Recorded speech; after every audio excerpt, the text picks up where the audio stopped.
இயற்பியல் எனும் ஜோதிடம். மிதுன லக்கணம். குரு 9 முதல் 12 வீடுகள். பலன்கள். 9ஆம் வீடு கும்பம். குரு சம வீடு.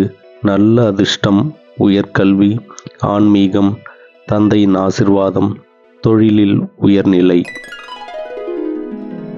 10ஆம் வீடு மீனம். குரு ஆட்சி வீடு. பெரிய பதவி, பேராசிரியர், கல்வி, வங்கித்துறையில் வெற்றி, நீதித்துறையில் உயர்வு, நிலையான தொழில். 11ஆம் வீடு மேஷம். குரு நட்பு வீடு.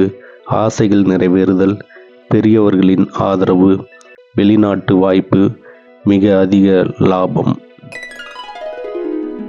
12ஆம் வீடு ரிஷபம். குரு பகை வீடு. ஆன்மீக வளர்ச்சி, வெளிநாட்டு குடியுரிமை, வீண் விரயங்கள், தானம், தர்மம், மன அமைதி. நன்றி, வணக்கம்.